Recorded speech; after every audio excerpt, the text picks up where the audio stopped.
¿Qué tal? ¿Cómo están ustedes? Muy buenas tardes, bienvenidos a Hablemos a las 12. Ya lo decía la Titi antes de despedir el segmento anterior, hay una temperatura bastante alta en la capital, va a haber 34 grados en esta jornada. Calor, con altas temperaturas, estamos terminando el año y también con altas temperaturas en lo que es la discusión política, y es de lo que vamos a estar hablando durante esta jornada con Claudio Fuentes. Él es director del Instituto de Investigación en Ciencias Sociales de la Universidad Diego Portales, pero en realidad es un gran comentarista, un gran analista político, con el que queremos, y me parece adecuado por la fecha, 19 de diciembre, comenzar a hacer balances. Claudio, ¿qué te parece? Muy bien, me parece.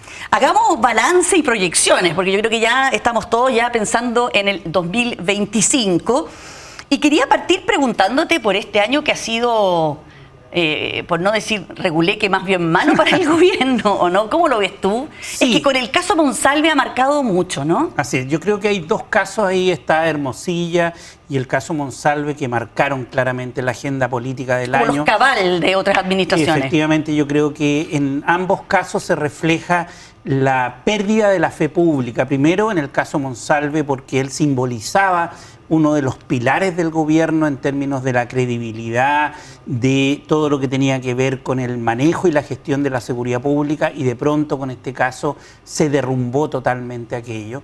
Y tiene consecuencias que van mucho más allá del propio caso, sino que también en cómo se gestionó la crisis propiamente tal, y que perdura hasta el momento. O sea, todo este cuestionamiento de las 48 horas, etcétera, genera ahí un problema mayor al gobierno. Y en segundo lugar, Hermosilla, que no es solamente el caso del vínculo con las conexiones políticas, sino que también todo lo que tiene que ver con las filtraciones, por ejemplo. O sea, el Ministerio Público se ve envuelto en una discusión sobre el rol de los abogados, por ejemplo, el rol de los fiscales, la probidad asociada al tema. Entonces, pero eso no le pega directamente al gobierno, ¿sí? No, pero sí le pega al sistema político en su conjunto. Yo Perfecto. creo que más allá de al gobierno u oposición, es el sistema político que está en cuestión, y afecta ciertamente la credibilidad. Todas las encuestas lo que muestran es una preocupación mayor sobre los temas de corrupción. Yo creo que eso, como balance del año, creo que es una preocupación muy significativa de lo que va a venir el próximo año, porque en el fondo la preocupación de la ciudadanía es acá, allá arriba, hay un abuso de poder. Y yo creo que esa lado noción, y lado, dices tú. Claro, hay una, ni siquiera del lado de las élites. De las élites. Y yo creo que ese es un problema para el sistema político en su conjunto y para las instituciones, el sistema de justicia, Ministerio Público, todos están en la misma bolsa, donde es percibido como abuso de poder. Y yo creo que eso es preocupante para lo que viene el próximo año. Sí, año electoral. Ya vamos a hablar de la proyección del 2025, pero tú eres profesor, ¿no es cierto?, de la UDP. Así es. Estás acostumbrado a poner notas. Estamos a fin de año y mañana yo al menos voy a recibir la libreta de mi hija. ¿Qué nota le vas a poner al gobierno, a la oposición en este año? Está difícil de todavía evaluar, falta un poquito que podemos hablar del tema de la negociación de las pensiones. Vamos a hablar en detalle. De la reforma pero política. Primero en global. Pero en global, yo creo que, a ver, primero hay un elemento que es muy curioso en el sistema político de ahora. Todos los gobiernos anteriores veíamos que había una tendencia a la baja en la aprobación, es decir, crisis política se asociaba con derrumbe del apoyo en las encuestas. Eso le pasó a Bachelet con Cabal, que llegó a un 12 más o menos %. En el caso de Piñera llegó a un 6%. Y en el caso el presidente Boric, no. Es teflón, llega a un 30 y no baja. Sí. No baja. Entonces, yo creo que hay algunos elementos de la gestión de gobierno que sí son interesantes, en el tema del transporte público, por ejemplo, hay algunos elementos. Veamos que esas son como las materias que tienen los alumnos. Entonces, Claro. en transporte tú dirías que aprueba. Yo creo que sí. Ya, ¿y en dónde aprueba y en dónde...? O sea, en global yo le pondría un 4, es decir, lo haría pasar, pero con bastante dificultades. Yo creo que hay un tema que tiene que ver con seguridad ciudadana. Yo creo que ahí reprueba, o sea, 3,8 supongamos en la nota, porque claramente no se están enfrentando los temas aunque hay elementos interesantes. Avanzó mucho en lo legislativo, 63 proyectos aprobados. Así dijo la ministra Toda. Pero todavía eso no se materializa en acciones concretas que tiendan a reducir. Yo creo que el balance de homicidios va a ir al alza, pese a que el año pasado fue a la baja, pero este año seguramente el balance va a estar un poco más subiendo el nivel de homicidios. Creo que hay indicadores interesantes como mayores decomisos, mayor confiscación de armas, reducción en la cantidad de inmigrantes irregulares que entran al país. Eso es positivo, pero sin embargo eso no se traduce en que tengamos una sensación de que hay más seguridad en el país. Y eso es problemático al final del año. ¿Cifras? No se traduce todavía en cifras, ni tampoco en la sensación o que veamos como la efectividad de esa nueva legislación en la práctica. Totalmente. Digamos. O sea, fíjate, pasó bien piola la encuesta de Paz Ciudadana, fue de septiembre-octubre, y ahí lo que tú ves es que pese a que la sensación, o sea, pese a que objetivamente tú ves que el nivel, por ejemplo, de robo, de asalto, etcétera, la victimización tiende a caer. Sin embargo, la percepción de miedo y de temor tiende a aumentar. Sí. Entonces, eso es problemático desde el punto de vista de la gestión pública. Ya, y entonces vamos relacionado con seguridad, migración, lo mencionaste de pasada, pero tenemos entre manos un proceso de regularización extraordinaria que ha propuesto el Ejecutivo, que no está decidido 100%, pero que ahí está sobre la mesa. ¿Cómo ves tú esa última tarea que entregó el Ejecutivo? Sí, yo creo que acá hay un tema que es necesario colocar esto en un plan un poquito más general, que tiene que ver con varias dimensiones. Uno, el control de frontera.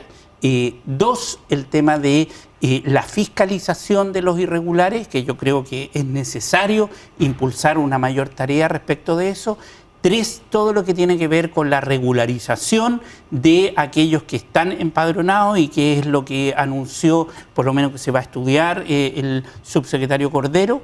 Y yo creo que todo eso es parte de un paquete más sistémico de qué se hace como sociedad respecto de el tema inmigración. Y yo creo que eso hoy día está muy segmentado, no se está trabajando en conjunto. Por ejemplo, a nivel legislativo se está avanzando en reglas mucho más que endurecen las posturas, y yo creo que hay bastante consenso a nivel del Congreso sobre eso, y sin embargo se tiene esta otra medida que fue anunciada con bastantes dificultades, generó dificultades en términos comunicacionales, fueron reconocidas por el gobierno la descoordinación y la confusión que generó, y por lo tanto de nuevo tenemos ahí un problema con la gestión comunicacional respecto de las medidas que se están analizando. Ya, nota para migración entonces.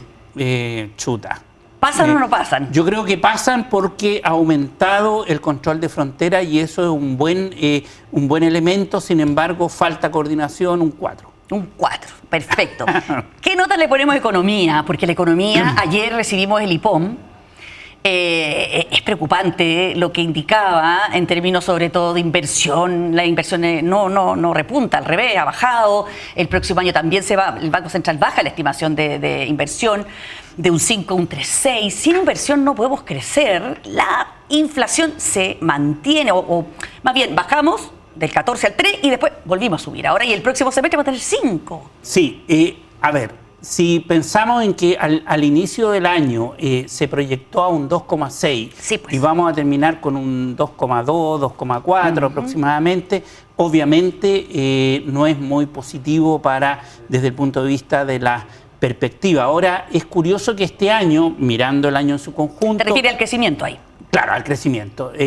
Mirado el año en su conjunto, la inversión extranjera tiende a aumentar, es decir, hay una perspectiva positiva que viene de afuera, pero a nivel interno hay muchas trabas y mucha percepción de que tenemos problemas respecto de la inversión, todo lo que tiene que ver con la discusión que este año se dio, como en particular la permisiología, es decir, cómo se genera, destraban ciertos procesos, pero se garantiza ciertas condiciones de sustentabilidad, de protección del medio ambiente y otras. Entonces, ese equilibrio no se ha logrado resolver y yo creo que eso rebasa el debate sobre el gobierno. Esto tiene que ver con el acuerdo parlamentario, tiene que ver con los empresarios, tiene que ver con una conversación social que yo creo que no ha estado en el centro de la discusión. Ya, entonces tú dirías que más bien todo lo que es medidas pro crecimiento queda al debe. Efectivamente, aunque yo creo que efectivamente hay un intento de hablar y conversar sobre algunos temas. Por ejemplo, durante igual este será año, abierto a la efectivamente, o sea, hay signos, llamémoslo, ni siquiera hablaría de brotes verdes, pero hay signos políticos que son interesantes. Uno, abrirse a la conversación de la permisología, proyecto enviado, etcétera. Segundo, renunciar a este debate sobre los impuestos y plantear ahí un mecanismo que yo creo que Marcel ha intentado establecer, de decir, oye, ¿sabes qué? Necesitamos tener más financiamiento porque si no, esto no va a dar en el fondo. Y ahí yo creo que hay un tema que es crucial con el diálogo público-privado. A mi juicio, bueno, de nuevo, yo también lo acercaría más al 4 en términos de nota, pero claramente... ¿En el diálogo público-privado dices tú? ¿Es 4? No, en el manejo, en el manejo global. Fiscal, así como macroeconómico. La nota general yo la pondría más cerca del 4 que de una reprobación. Ahora, es preocupante que efectivamente el crecimiento, sobre todo para la proyección del próximo año, no sea muy positiva. Eso habla de la necesidad de hacer más esfuerzos para generar un ambiente más positivo respecto de inversión y crecimiento. Tú ahí lo mencionabas, el hecho de que hay dificultades, que las ha manifestado el ministro de Hacienda, Mario Marcel, en términos del dinero que tenemos en el presupuesto para poder resolver las demandas sociales que tienen vastos sectores de la población. Entre ellas, y ahí caemos al tiro, en pensiones, que estamos como en la puerta del horno, pero todos sabemos que se quema el pan en la puerta del horno. Y ayer hablábamos con Ascanio Cavallo y nos decía que fundamentalmente él veía como la ventana diciembre, que ya pasado enero ya es complicado porque nos metemos en el año electoral. O sea, ya está postergado para enero la resolución del tema pensiones. Por lo tanto, yo creo que claramente el tema pensiones es pivotal, así es fundamental y es un signo político de distintos motivos. Uno, primero es testear si efectivamente la oposición es capaz, y particularmente Chile Vamos, es capaz de moverse hacia un acuerdo. Eso yo creo y separarse republicanos. Y separarse republicanos. Ese debate interno que han tenido en el último mes es interno bien por la prensa. O sea, interno en términos de, sí, de la derecha, claro. La derecha propiamente tal. Yo creo que eso es fundamental para lo que viene de si hay voluntad de llegar a acuerdos. Si eso es lo que está en pugna en ese debate. En segundo lugar, yo creo que es fundamental para el gobierno porque es el legado. O sea, de eso estamos hablando. Aquí estamos hablando de que si hay un acuerdo en pensiones, esto implica una proyección para el próximo año. Ahora, yo creo que hay varias fuerzas, particularmente más de la izquierda, que dice, a ver, esto es totalmente insuficiente, no se están tocando las AFP y por lo tanto vamos en contra. Entonces el gobierno está enfrentado a sus dos almas. A las dos almas, efectivamente, respecto de llegar a este acuerdo. Por eso te preguntaba, ¿qué tan importante puede ser para este gobierno que ya entra en su último año, donde va a ser evaluado, donde entró con una serie de proyectos y expectativas que en general no ha podido cumplir, y le toca este proyecto de pensiones que tú dices podría ser el gran legado que dejará, pero a las propias fuerzas políticas internas del gobierno no les satisface? No. Entonces yo no sé si sería realmente un punto, un hito para la continuidad o la proyección futura del Frente Amplio. O sea, depende de las condiciones de ese acuerdo. O sea, si es un acuerdo que va a solidificar el sistema de AFP, si va a mantener la estructura actual en términos de los beneficios que obtienen la AFP, la estructura de negocio que tienen hoy día, o sea, todo eso al Frente y al Partido Comunista no le va a convenir, porque va a ir en contra de lo que es su audiencia, su público, su electorado. Entonces, claramente ahí hay un dilema que tienen que resolver, y el problema es que la ministra Jara, que es del Partido Comunista, está en medio de esta discusión, y claramente entonces va a depender de el tipo de negociación y acuerdo que se llegue. Si es demasiado insuficiente, obviamente va a afectar a las bases de lo que es el Frente y el Partido Comunista hoy día. ¿Y tú ves que pensiones podría transformarse de un tema que marcamos como un hito dentro del legado que pueda dejar este gobierno? Si llegase a ganar el lado del alma del socialismo democrático versus en contra del Partido Comunista, ¿no podría significar eso una ruptura de la alianza de gobierno como para el futuro, para las próximas elecciones? Sí, sí, aunque yo creo que, y eso vamos a hablar en las proyecciones, yo creo que acá el tema electoral de este año, la elección de gobernadores, lo que marcó fue un debilitamiento del Partido Comunista electoralmente, y por lo tanto el incentivo debería estar puesto, mirando los resultados electorales de este año, en una alianza más del Frente con el socialismo democrático, excluyendo al Partido Comunista. Yo creo que, o sea, si uno mira racionalmente y fríamente los números, ese acuerdo, esa alianza es la más productiva hoy día para el progresismo. Oye, y en los balances, para ser justos, no hablamos solamente del gobierno, hablemos un poquito de la oposición, no lo vamos a hacer tema por tema, pero sí, overall, ¿qué nota le pondrías tú en este año el comportamiento que ha tenido la oposición, fundamentalmente en lo que vemos en el Congreso, que es donde más se manifiestan sus propuestas? Claro, lo que pasa es que hay tres oposiciones. Está el grupo intermedio, amarillo y demócratas, sí, que está jugando ahí a ser un intermediario, por lo menos hasta el momento ha estado mucho más cercano a Chile Vamos que a una posición de pivote y de acuerdo negociador entre uno y otro sector. Segundo está Chile Vamos y tercero está Republicanos y el Partido Social Cristiano. Entonces vemos 3 o 4 oposiciones. Yo creo que desde ese punto de vista yo creo que la responsabilidad fundamental, el peso de la prueba está en Chile Vamos. Ellos son los que electoralmente les fue mejor y de ellos depende lo que hablábamos anteriormente, si distanciarse o no de Republicano. Y en eso yo creo que han fallado.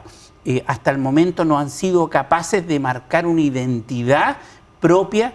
Creo que Galilea es el que mejor lo ha hecho en ese sentido, de intentar desmarcarse y tener un sello propio. Yo creo que eso no se ha logrado, este año no se logró por lo menos, pero, y por lo tanto a mí me cuesta ponerle una nota a todo el conjunto, sí, porque ahí está Galilea, que está tratando de desmarcarse, el partido principal hoy día en la oposición. Yo creo que lo ha hecho bien en ese sentido, poniendo un tono distinto, intentando jugar a decir, oye, ¿sabes qué? Hay espacio para acuerdos. O sea, ese rol creo que Renovación Nacional lo empieza a ejercer después de las elecciones.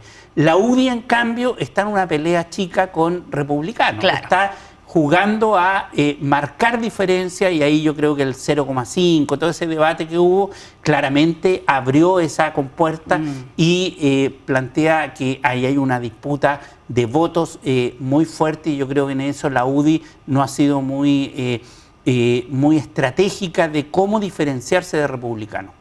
Muy bien, vamos a hacer una breve pausa y vamos a regresar de inmediato y vamos a seguir conversando de política.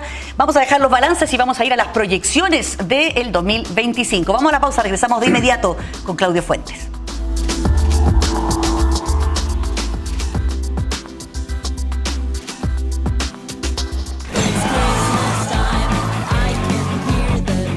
Miles de regalos con hasta un 40% de descuento y un 0% de caos. Felices compras navideñas. Les deseamos desde Mercado Libre. Mercado Libre. Un estudio realizado por investigadores de la Universidad de Harvard encontró que las personas que roncan con frecuencia tienen un 67% más de probabilidades de sufrir un accidente cerebrovascular que las que no roncan. Presentamos Ronkout, el único spray antirronquidos que ayuda a terminar con los terribles ronquidos desde la primera aplicación.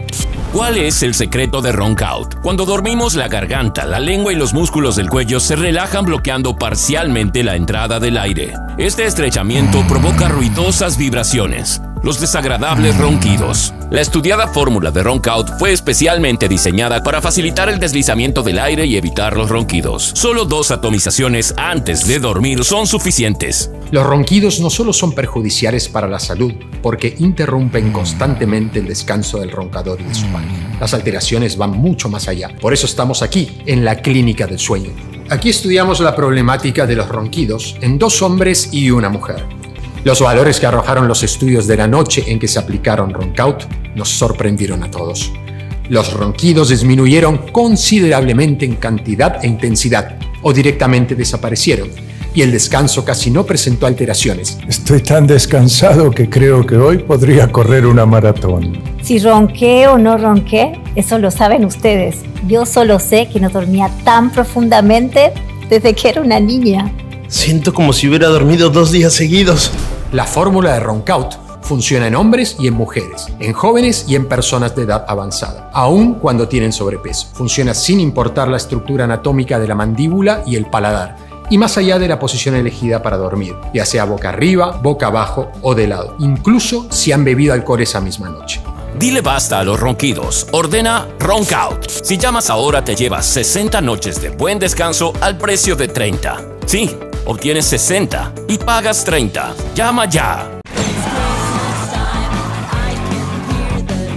Miles de regalos con hasta un 40% de descuento y un 0% de caos. Felices compras navideñas. Les deseamos desde Mercado Libre. Mercado Libre.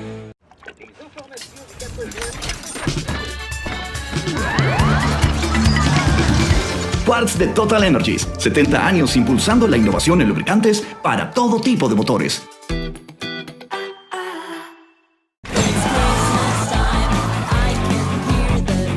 Miles de regalos con hasta un 40% de descuento y un 0% de caos. Felices compras navideñas. Les deseamos desde Mercado Libre. Mercado Libre.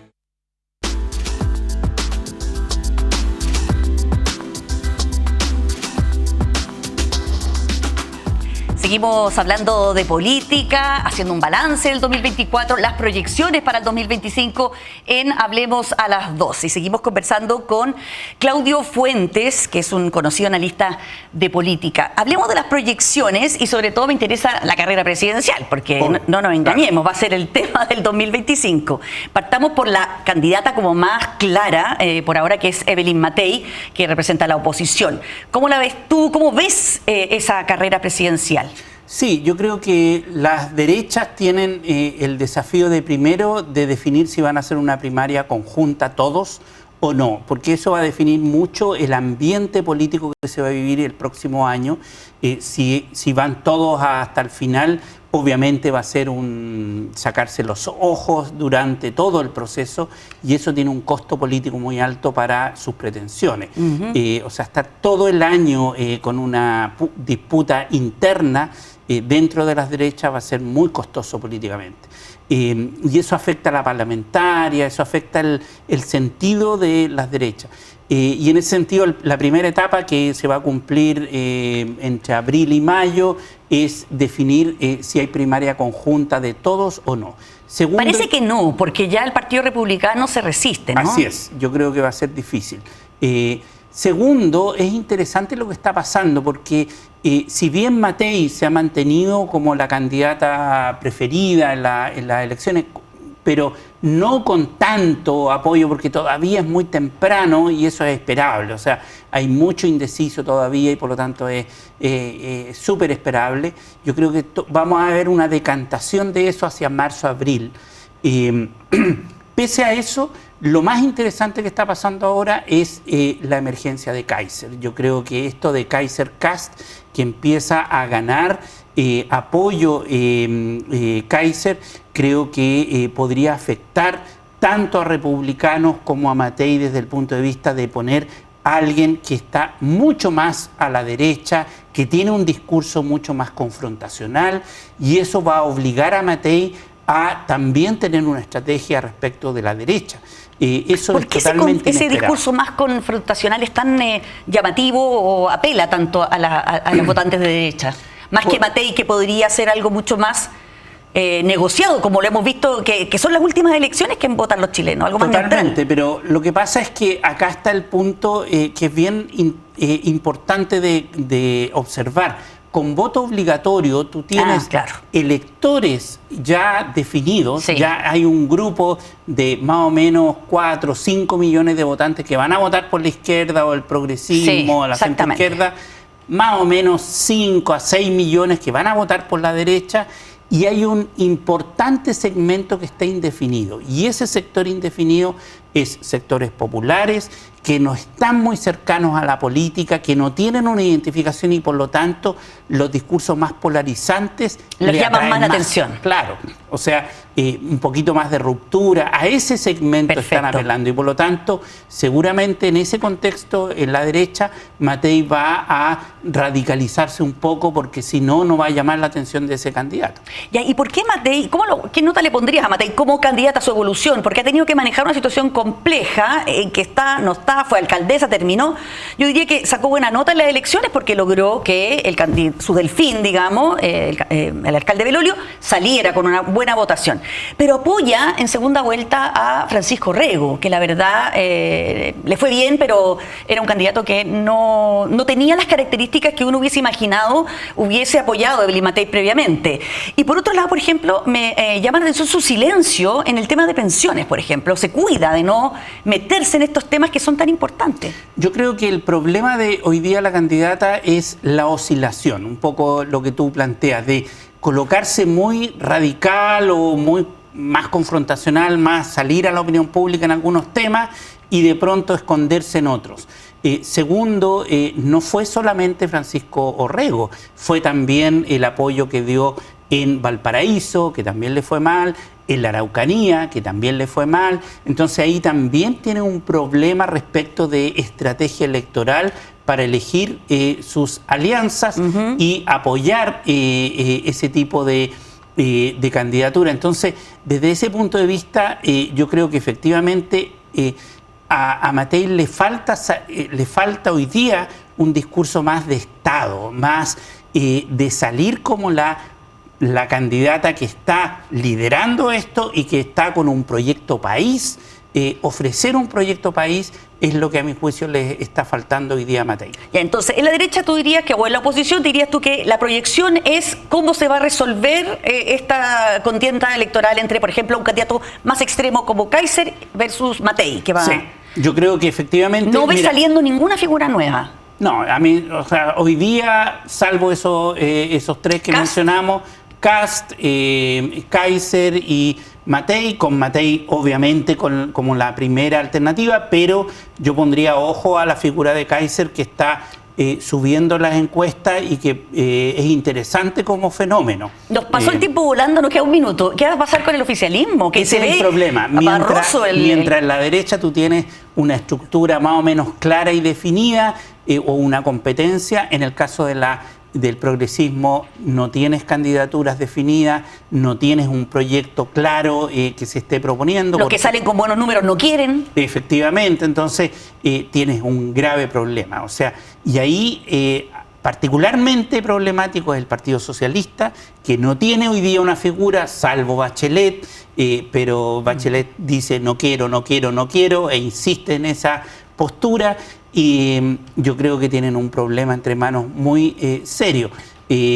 Carolina Toá, el problema que tiene es que tiene mucho rechazo y por lo tanto tiene que revertir esa opinión, y vamos a ver si de aquí a marzo, que ese es el tiempo político que ella tiene, logra convertirse en la candidata que marque una diferencia. Pero hasta el momento, desde el punto de vista de la opinión pública, la centroizquierda se ve en problemas. Y no nos queda nada de tiempo, me van a retar, pero una preocupación mía personal, ¿alguna posibilidad de un candidato populista? Yo creo que no. Salir a última hora. Yo creo que hasta el momento no. Excelente. Muy difícil. Bueno, Parisi dicen que se va a lanzar de nuevo.